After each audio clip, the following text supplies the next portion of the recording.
Wirathu, जी हां, बस ये शब्द ही काफी है म्यांमार में। इस शब्द को सुनकर मुस्लिमों में कपकपी मच जाती है। विराथू वो संत है जिन्होंने आतंक के खिलाफ पूरे म्यांमार को खड़ा कर दिया और फिर वहां से लोगों ने अवैध मुस्लिमों को खदेड़ डाला। लोग जो भगवान बुद्ध की बातों पर अमल करते आ रहे थे, उन लोगों ने देश की रक्षा के लिए बुद्ध की बातों को छोड़ संत विराथू की बातों पर अमल किया। विराथू ने कहा, चाहे आप कितने भी दयावान और शांति प्रिय हो, पर आप एक पागल कुत्ते के साथ नहीं सो सकते, अन्यथा आपकी शांति वहां कोई काम नहीं आएगी और आप बर्बरता से खत्म कर दिए जाओगे। साथ ही उन्होंने कहा, शांति स्थापित करने के लिए हथियार उठाना होगा, शांति के लिए युद्ध जरूरी है। ये सारी बातें विराथू ने गीता से ली और फिर आतंक की बीमारी झेल रहे म्यांमार के लोग एकजुट हो गए।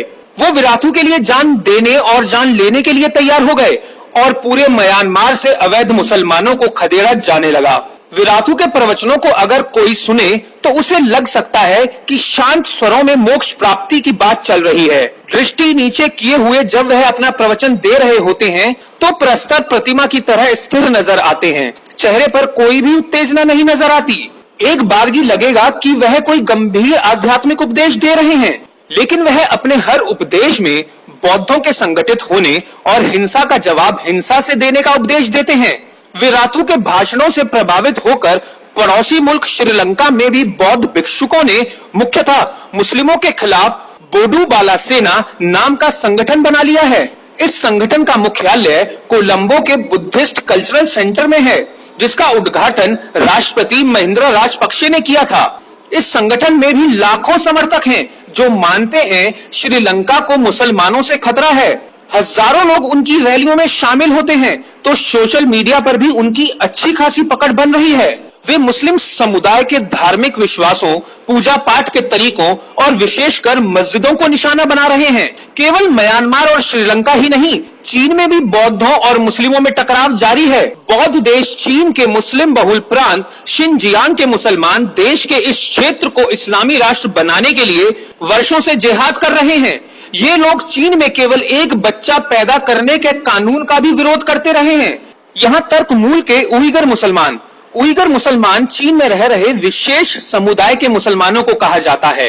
ये पाकिस्तान के कबायली इलाकों में आतंक की ट्रेनिंग लेकर चीनी नागरिकों का खून बहाने की साजिश रचते हैं, परंतु पूरी दुनिया को इस्लाम की आग में जलता देखकर चीनी सरकार ने सबक लिया है और यहाँ के मुसलमानों पर जबरदस्त दमन की नीति अपना ली है।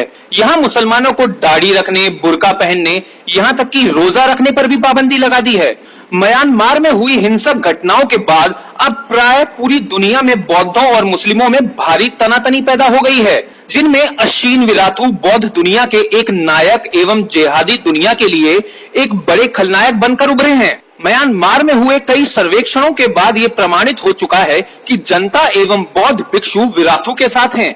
विराथू का स्वयं भी कहना है कि वह ना तो घृणा फैलाने में विश्वास रखते हैं और ना ही हिंसा के समर्थक हैं, लेकिन हम कब तक मौन रहकर सारी हिंसा और अत्याचार को झेलते रह सकते हैं। इसलिए अब वह पूरे देश में घूम घूम कर भिक्षुओं तथा समान जनों को उपदेश दे रहे हैं कि यदि हम आज कमजोर पड़े तो अपने ही देश में हम शरणार्थी हो जाएंगे। म्यांमार के बौद्धों के इस नए तेवर से पूरी दुनिया में खलबली मच गई है।